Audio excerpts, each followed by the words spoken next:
Hello, happy Hi Wednesday. there. Here we are again. Day has gone by so quickly. Yeah, it's going by even faster every That's day. it.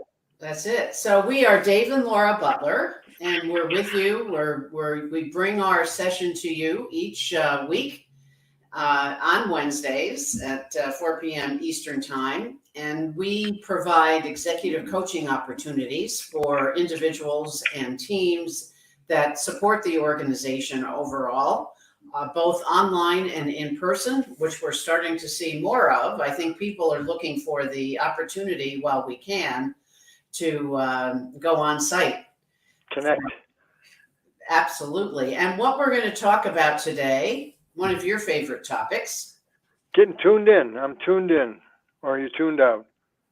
So, what does it mean to be tuned in? Well, to me, it means that I'm tuning into myself, number one, because as a mentor of mine many years ago said, you can only go as far out here as you go in here. So the main thing here is to tune into yourself. We've been doing a lot of meditation lately. I think that's great. Spending time trying to get better at tuning into what's really going on for me, because if I don't do that, it's very hard for me to tune into anybody else. So getting tuned in and getting tuned up, getting my tuning fork correct so that what I'm picking up makes sense, and I'm on it. Well, I think it flows nicely to this, which if we're leaders today, we've got to be intentional because that intentionality creates the connection. Yeah, yeah. I just spent the afternoon doing one of our leadership programs with a company, and our topic today was commitment. And a really important aspect of commitment for leaders is for you to be self-aware. There's this great article called, Authentic Leadership. It was years ago, 10, 15 years ago, with Bill George. Fantastic article if you ever get a chance to read it. All about authenticity and how to be authentic by being more in touch with yourself. But if you're not self-aware, you can't really show up with any authenticity for anybody else, because you're always just kind of, the flotsam and jetsam of life. You turn into, whatever suits the day, and nobody starts to rely on you very much for being tuned into what's going on. Well, I think too, when you said, the self awareness connected to the thinking around meditation Mm-hmm. is, what I'm hearing all the time in the meditation, and it's some of the reason I've avoided it is because if I can't do it perfectly, why should I do it at all? Right, right. And self-awareness is the same thing. It's the ability to let others know you're trying. You're at least, being vulnerable Mm-hmm. is one of the most important things. So it's the same with, mindfulness and meditation is that, and what the leader of the meditation continues to say is just bring it back. Don't judge it, just bring it back. Yeah. Whatever the back is for you. But I think it also means the self-awareness. And as we talk about emotional mastery for ourselves, Right. and the idea of where we're heading with our program, which we'll talk about in a little while. Yeah. If we're not self-aware, we're not going to acquire emotional mastery. Well, I remember in the '60s, the phrase was "tune in, turn on, and drop out." But that was okay for the '60s. Now it's more tune in, turn on, and drop in. And get into, be real, get in the moment, get be in there with everybody else, as opposed to living in some fantasy land of what you think that it is. You got to get in touch with yourself and then get in touch with everybody else, so they feel like it's real. You need a sense of reality. Yeah, and we last week you and I facilitated a team offsite, and one of that was outstanding because what we actually saw was honesty and people opening up and saying, I can't not do this. I can't not be authentic and be honest about how I feel. Yeah, and I'm just taking a risk. Getting involved in the moment and being real involves a risk, and it's a lot easier in some ways to play along and whatever you think that the show is supposed to be, and everybody's happy hiding. But how much of that time? I remember you read me an article. Somebody was writing about 60% of the time people are finding ways to hide rather than finding ways to get involved in the moment. Yeah, that's so true, and I think it was in the DDI organization, the being a deliberately developmental Yeah, yeah. institution. And when you're thinking deliberately developmental, Mhm. that means that you are in the moment. You know? Yeah, and Amy Edmondson's work about psychological safety is all about, being real, being actually there. It's okay to fail, but it's not okay to not talk about it. It's Right. not okay to pretend like everything's okay, and when there's a lot of stuff going on for you. Well, in her book, Teaming, there's the bigger book, Teaming to Innovate. No, the bigger book is Teaming. The small book is Teaming to Innovate. Yeah, I've got both of them here somewhere. Yeah, that's okay. I've got talk from. The pile of books. I've got it right here at my fingertips. This is the small one, as you can see. As always. So it's Teaming to Innovate, which I think is really interesting. Her method is My book is bigger than your book. team up, fail well, and learn fast. So fail well means that we unpack that failure. We don't just drop it off. We don't ignore it. Oh, we won't ever do that again. Yeah. Well, if nobody hears about it, fail well is at the right scale. Yeah.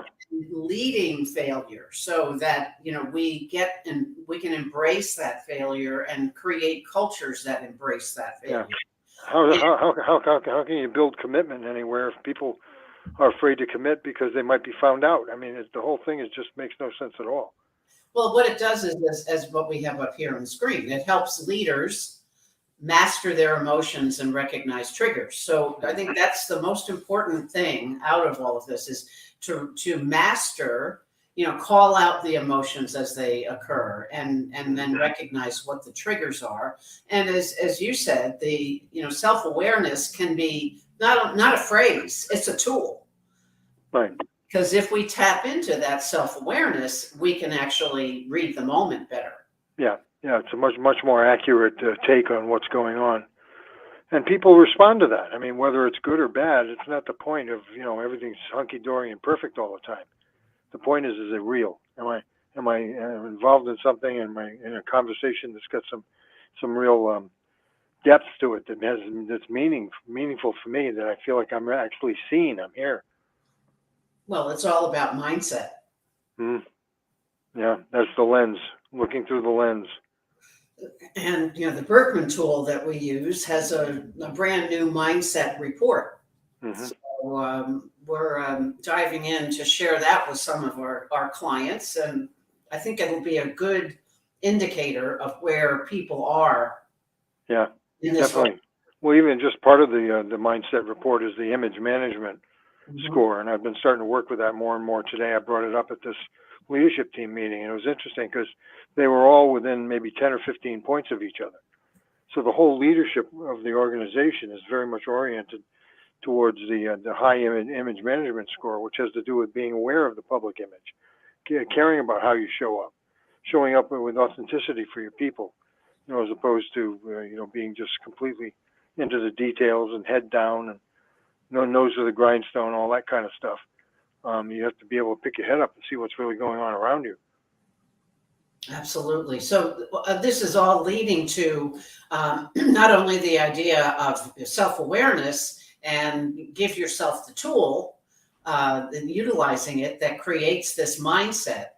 But what we're going to be offering in a few weeks is our program, which is Emotional Mastery, the Key to Your Leadership Impact. And I think what were we saying? I was going to say that gets right to it. I mean, let's go for right to the heart of the matter. Okay. It's not just emotional intelligence; it's emotional mastery. Because it's hard to have impact as a leader if you're not in control of yourself. Number one, you can't recognize the stress behaviors and the kinds of things that muddy your intention. It's one thing to say, well, how many times have you been in a situation where somebody said something that hurt your feelings? You say, well, I didn't intend to hurt your feelings. Well, there's a big difference between intention and delivery.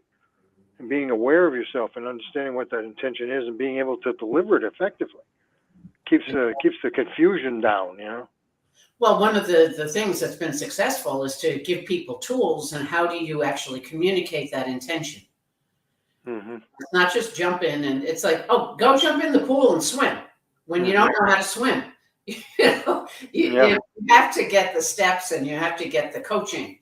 And I think one of the my favorite experiences from doing these programs is to see the participants learn from each other.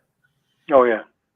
That is one of the best ways that Well, it's how we do it is these weekly or bi-weekly coaching calls. So by the way, if you're joining us on the recording, thank you.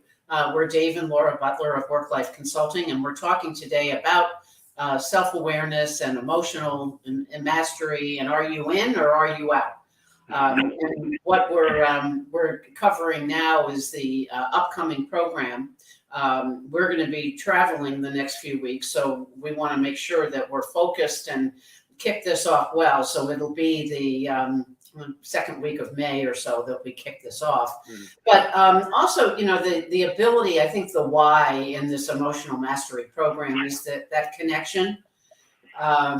You know, absolutely. you know, because when you have that connection, you're lit up again. Well, I think the topic becomes like the topic we had in this leadership program today was commitment. Your own commitment and being able to show people the commitment that you have, and the commitment to what is important, because the why is we need to be committed, but the what are we committed to? Right. And making sure that that's something that's decipherable to other people, so that they can find their way to commit to it as well. And then the what, discovering why. You know, we tend to bury emotions. We're, you know, well, don't be so emotional. No, it's important that we actually tap in to know what they are and what they're doing for us. You know, they do something. And then how do we handle the emotions as a result of uncovering and discovering what the emotions are and why they matter. And then beyond self-awareness, there are 4 other domains of emotional intelligence, and we'll dive into that. And align your own values, competencies, mission with the EQ, personal and social competencies. Sounds great. Where do I sign up? And then the mastering of the development plan. And I will put in the comment section the wait list, because that's what we're doing now. We're gathering names and keep people informed as we go. So I'm really looking forward to, you know, engaging with people again in this particular format, because I think it's so valuable, especially in today's world. Well, I think one of the more important things as well is the fact that when you say emotions or being emotional, everybody thinks that means being histrionic, being loud and noisy and crying and freaking out. Emotions can be subtle as well. Being committed and being focused and being determined and resolute and dedicated, all those words we use to describe things, those are emotions too. Those aren't, you know, measurable. Those aren't numbers. Those are feelings, and that's what you want to tap into with the people that you work with, is that we can have shared intentions and shared visions and shared commitment. Right. Absolutely. So it's and know that the way I operate may be different from somebody else, and that's okay. I always go back to, you know, celebrating the idea of diversity of thought. If we can embrace, you know, that mindset of somebody thinks a little differently, that doesn't mean I have to be their best friend, but I need to appreciate what they bring to the table. Well, I should at least be curious and not judgmental about it. That's right. Why do you feel that way? What, tell me more. What's that look like? How does that show up? Get people to express themselves a little bit more, because I think the more that people are allowed to at least express their opinion and their vision and their take on whatever it is the topic is, the more likely they are to feel that they can be committed. They don't have to be in total agreement. Yeah, maybe we learned something. Imagine that. What? Well, I think we're good for today. You have anything more you'd like to add? No, just I'm looking forward to all of it. I think it's terrific. It's time for us all to jump back in. You know, it's been a couple of years of, do I do this? Do I go there? Do I show up? Do I wear a mask? Do I breathe? It's time for us to get a little, you know, back in gear and get on with it. Let's get things moving again. And we always close with our dear friend Elliot Lewis. We're in this together because it's so true. We are in whatever this next is together. There's a plug to Elliot and the Live from Daryl's House band. Daryl and Todd Rundgren. We saw the show last week. Knocked it out of the park. It's, if it's coming to an area near you, go. Don't question it. Just go. So we'll leave you with Elliot's music and enjoy. And we'll see you in a couple of weeks. We're both going to be traveling and out of town. So I think it starts up again in May. So let us know what you'd like to hear. And thanks for listening. Bye.